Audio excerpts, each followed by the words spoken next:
What's going on, everybody, and welcome back to the Hangout Spot where you already know it's Real Talk Sports Talk. Live from my man cave, it's your boy Johnny, and let's talk boxing because today I have a very special guest. In fact, this Friday night, while I was covering the fights at Caribbean Royale, Box Lab Promotions, Night of Champions, this young man actually fought on the card. He is a up-and-coming super lightweight junior welterweight who normally fights at the 140-ish pound limit. And currently he is 9-2-1 with 2 KOs. But this Friday night, he actually won. He beat Mario Aguirre by unanimous decision. A very, very impressive performance. And he is getting better and better every time out. He's 22 years old. He trains out of KO Fitness Gym in Hialeah, Florida. He is born and raised in Florida, but I believe he has some Puerto Rican descent, if I'm not mistaken. But without further ado, we'll clarify that and bring him in. I want to introduce super lightweight prospect Aaron, the Alien King Aponte. What's going on, my man? Welcome to the Hangout Spot. What's good? Thank you for having me. Pleasure to be here. Absolutely, man. I thank you for coming on board. Was I right? You were born and raised in Florida, but you're from Puerto Rican descent? Yeah, I was born and raised in Miami, but my dad is from Puerto Rico and my mom is from Argentina. They were both born in their places. So my dad was born in Puerto Rico and my mom was born in Argentina. Got you. Because I know we got a chance to chop it up a little bit before and after your fight. But like I said, man, it was a pleasure covering you on Friday. This was a great performance. In fact, I think this is your third fight. This was your third fight in a row at Caribbean Royale Orlando, correct? Right. So this is kind of becoming a home away from home for you? Correct. And it's like 3-hour drive from my house. We just drive up, day of the weigh in, fight, come back home same day. Nice and convenient. Yeah, it's great. Awesome. Well, listen, like I said, excellent performance, on Friday. And I know that we spoke a little bit about your performance after the fight, but most impressively, that fight was on Friday. Today's Wednesday. Yesterday, there were some videos that you were out there sparring with Teofimo Lopez. And I got to tell you, that's very, very commendable, especially 4 days after your fight. How do you feel? I feel great. Honestly, what had happened was they called me around like 7:30. I was resting. I wasn't training. I didn't train Monday. And then Tuesday they called me. They said, "Hey, Teofimo's looking for sparring.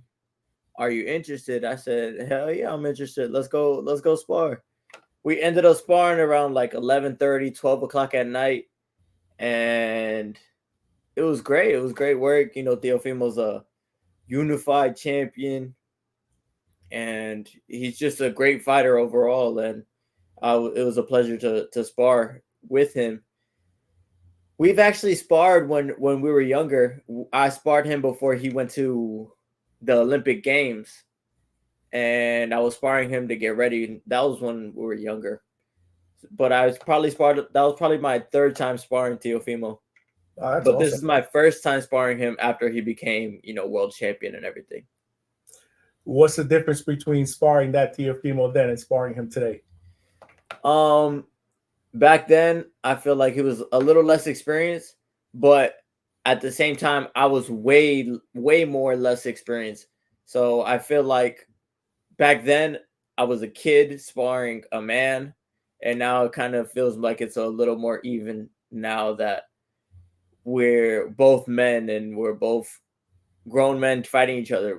Whereas back then he was more like taking it easy and working with me because I was still a kid, No, that's great, man. The more that you spar with champions in that caliber, the better off, that you're going to be in the long run, man. So kudos to you. I mean, that was one of the questions I was going to ask you if that was the first time you actually sparred against him. And we all know that he's preparing for a fight in a couple of weeks that's going to take place in Miami, basically in your backyard. Will you be at that fight? I'll most definitely be at that fight. It's going to be in Miami, so I'm looking forward to being at the fight, watching the fights live. That's awesome, because I'm going to be there as well. So hopefully we get a chance to chop it up, maybe take a picture together and whatnot. But speaking of your career, I know you're 22 years old. and you've been a professional since 2022, almost 4 years. You were 5 years. Your amateur career stands is basically 5 years, and you have 44 bouts, so pretty extensive. But tell me, now that you're 9 fights in, besides skill, what do you think is the biggest difference between the amateur and professional fighter? When you're fighting without headgear and fighting with smaller gloves, you feel the punches more. Um, you kind of want to stand on your toes a little more. You don't want to that in and out bouncy style too much. Not saying that moving your feet is not useful. It's definitely a great tool to use, but I'd say in the professional ranks, it's better to plant your feet and really throw your punches with power and to hurt. So basically, sitting down in your punches, Correct. Sit fighters down on your sitting down in their punches. punches as well. Yeah, no, that makes absolute perfect sense. And I am here with super lightweight prospect Aaron, the Alien King Aponte. I forgot to ask you in the beginning, where did you get the nickname the Alien King? Okay, so my dad used to watch a lot of Ancient Aliens, and he used to say I'm out of this world because of how hard I worked in the gym and all the things that I accomplished, and he's never seen anything like it before in his own experience. So he started calling me an alien, and then my other coach Mike called me King because I was like the king of the gym, the reason behind the gym. So he called me King, and then we kind of just put those together, and I became the Alien King. I love it. I love it. What made you take on boxing, Aaron? Um, when my dad, okay, so I used to play baseball, and my dad said that I needed to get stronger so I could hit the ball harder, so I could be a better baseball player. So he put me in the boxing gym to get stronger, and I ended up falling in love with the sport. So baseball was your first true love as an athlete, but then you kind I of wouldn't say first true love. I would say it was just my first sport.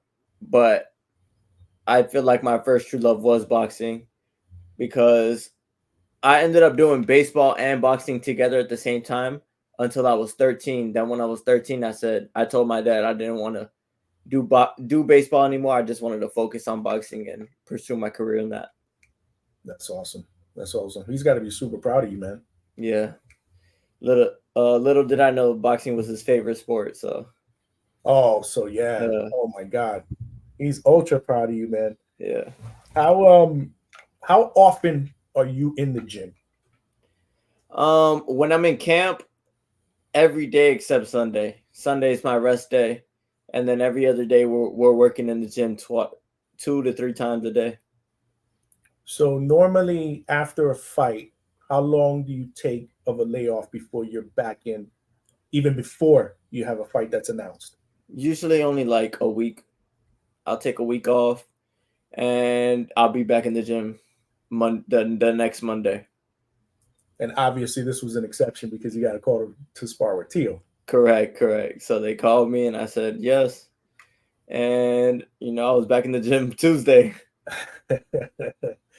My man, my man. Is Teofimo Lopez the biggest name that you've sparred in the past?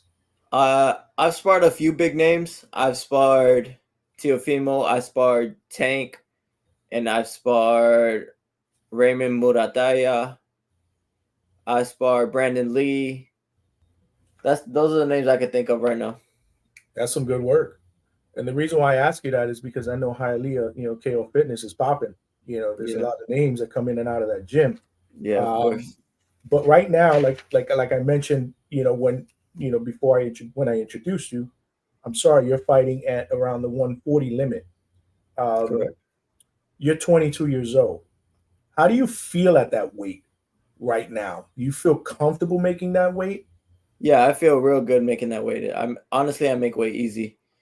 I've never had a problem. I've never struggled to make weight. It's never been a thing. Whereas, it was a hard thing to do. So you see yourself at that weight for the foreseeable future, next few Yeah, years? yeah. I think for a while I'm trying to win a championship at 140. a world championship at 140, and then maybe move up to 147. I do have the height to move up to higher weight classes.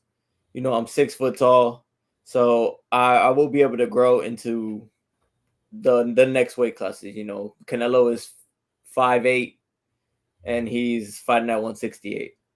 So that was one of the questions I was going to ask, because you are 6 feet tall, which means you can grow into God. I mean, I would, my guesstimation, and that's a question that I wanted to ask you. Where do you see yourself eventually in the future maxing out based on your size, on your height? Who knows? I don't put limits on myself. I feel like I can get to 178 if I really put in the work and grow into it, get into the weight room, get big, and I feel I can get to around 178, probably be my limit. Yeah, and I know that's way far ahead, Yeah, for us to that's think way about. into the future. But it's unique, like I said, because of your height. I can see you basically going through a bunch of different divisions, all the way up to possibly light heavyweight, down the road as your body continues to fill out. But it's good. Another reason why I asked you about how you felt at 140 is there's a ton of huge names there. Right. So I know that obviously there is a growth plan for you to be able to get into a position at some point down the road for a title fight, maybe in a couple of years. I don't know what the plan is, but if you had your tape and you can put on the promoter hat, how long would you give yourself before you think you can get a title shot? Right now we're just growing. We're focusing on becoming better as a fighter. But if I had to put a timeline, probably 2-3 years. I want to be fighting big fights, looking for a world championship level competition. No, absolutely, and I think that makes sense, which is why I wanted to know if you felt comfortable with that weight. I believe from conversations that we've had, your dad is your head trainer, correct? Correct. How long has your dad been your trainer? Ever since you started boxing? Honestly, my dad's been my trainer since birth. Since birth. Since I was playing baseball, he was my coach in baseball from 5 to 13. Then when I started boxing, I started boxing with this Cuban coach named Angel Espinosa. He was my first coach. He's a very prestigious Cuban fighter from way back when. And he taught me all the fundamentals.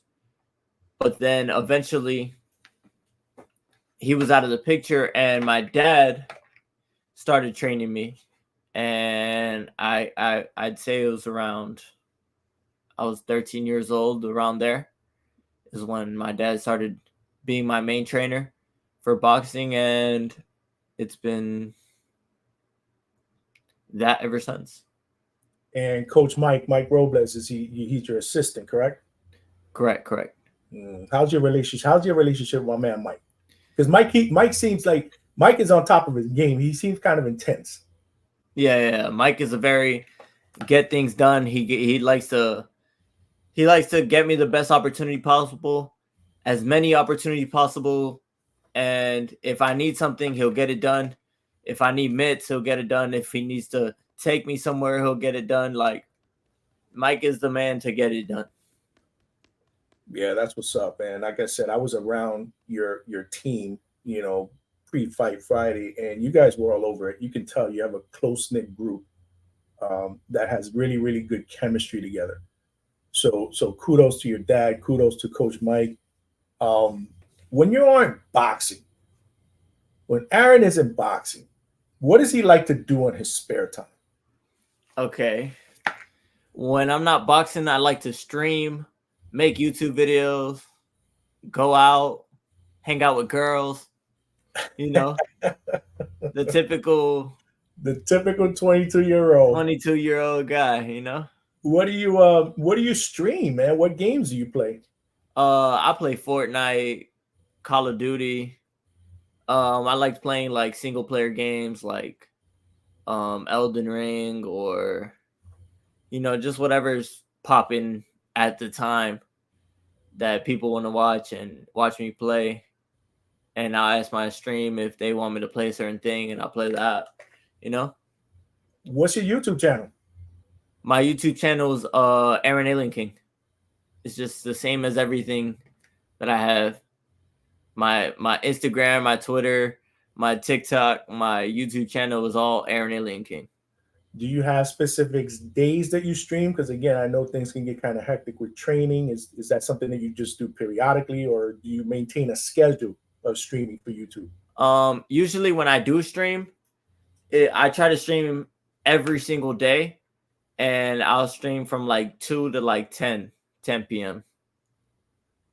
Wow. Yeah. I gotta check out your page. I'm not a big video gamer anymore. I mean, I used to play back in the days. I used to play a lot of Warzone with my boys. We just used to talk trash to each other while we were playing. Do you play Warzone? Have you ever played Warzone? Yeah, I played Warzone before. When I was in Robert Garcia's gym, I brought my computer and we were actually streaming over there, and then I had all the guys in the room doing karaoke on Monkey, like meeting a bunch of people online, and we were just chopping it up and having fun, How was that experience at Robert Garcia's gym? It was great. Robert's a great trainer. He has lots of knowledge, and he has a system that creates champions. Were there any fighters that you looked up to that inspired you when you were coming up the ranks in the amateurs? Maybe a fighter that you wanted to emulate, or somebody that you wanted to be like, or one of your favorites? When I was coming up, it was mostly just Mayweather, but I was like usually one of those kids that were watching the fights of the old. So I would get on YouTube and I would watch Muhammad Ali, Sugar Ray Leonard, Felix Trinidad, and I would watch those old fights, and I would really just focus on watching things like that. My man, educating yourself on the real way boxing was back in the day, right? Right. No, listen, no knock on today's fighters. I mean, what you guys do obviously is absolutely incredible. The skill level, the speed, it's just different. It's a different game altogether today than what it was back in the days. Right. I'm much older than you, but but I'm glad that you said that you're a historian. You like to study, old fighters and boxers, but you're 22 years old. So are you going to be the one that's going to tell me you think Mayweather is the greatest fighter of all time? No, I don't think he's the greatest fighter of all time. Interesting. So who do you think is the GOAT? Muhammad Ali. My man. There's no one greater. I agree with you. Also, there's a big difference between being the greatest and the best. And he was the greatest not because of what he did inside the ring, but also what he did outside the ring. And he stood for something, and he made a difference in the world. You're right. You're absolutely right. And listen, that's no knock on Floyd Mayweather. I love Mayweather. No, he's a great fighter that ever lived.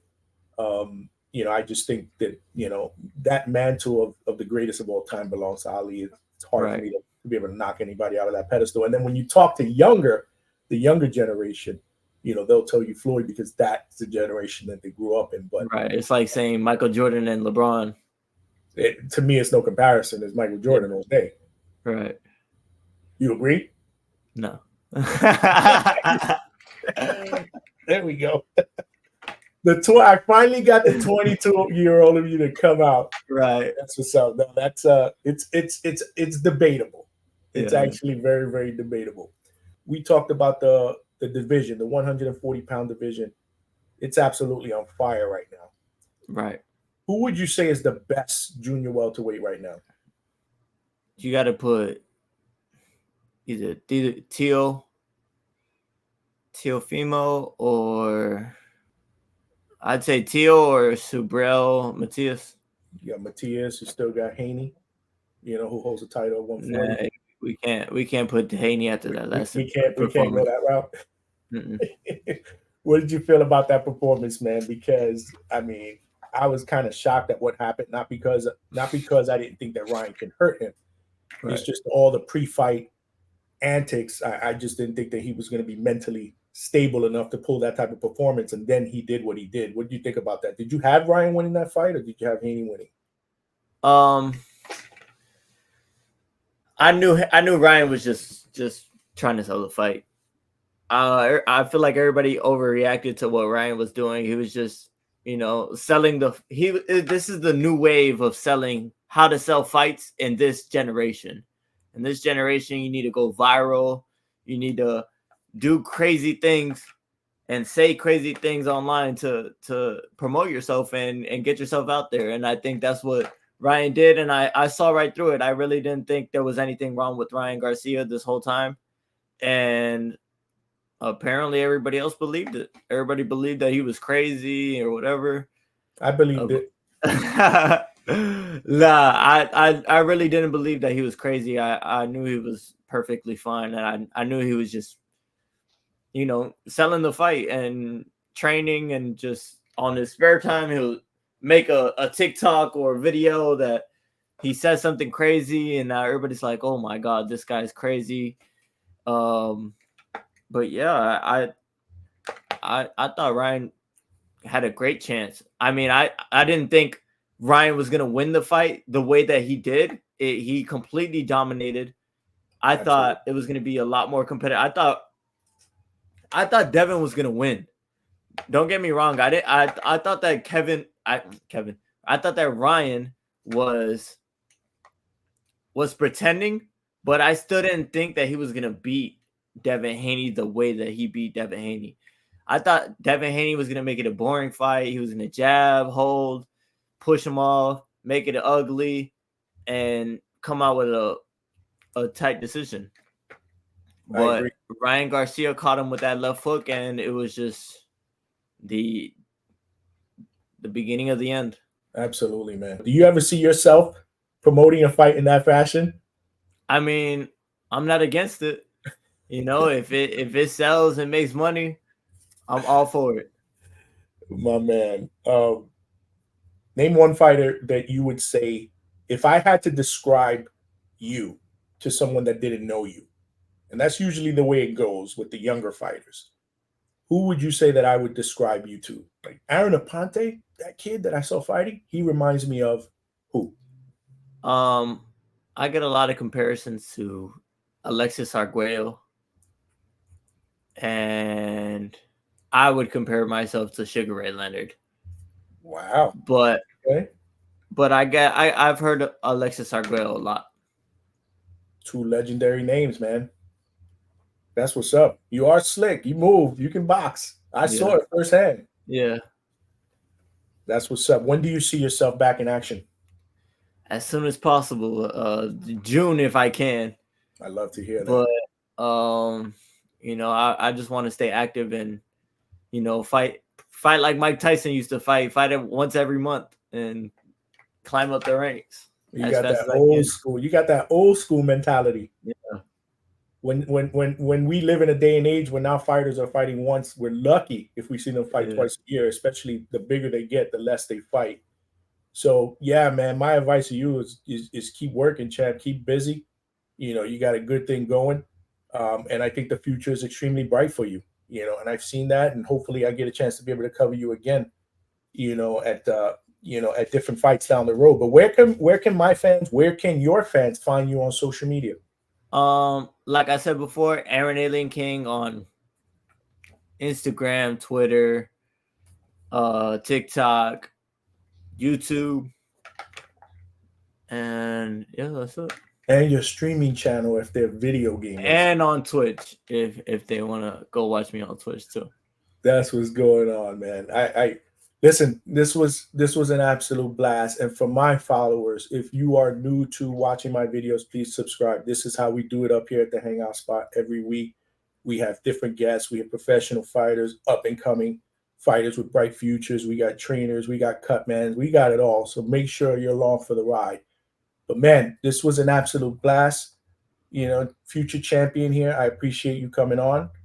And and hopefully we'll have you back on again in the future, man. Yes, sir. I appreciate you. I will be visiting you guys over at the gym probably later on this month. So hopefully I'll Yes, be sir. able to Sounds see you good. firsthand getting that work in, my man. Hell yeah. Let's do it. Appreciate you, man. Listen, keep working. But as always, I appreciate you watching. This is your boy Johnny with Aaron, the Alien King Aponte, signing out from the Hangout Spot, and we will talk to you soon. Yes, sir.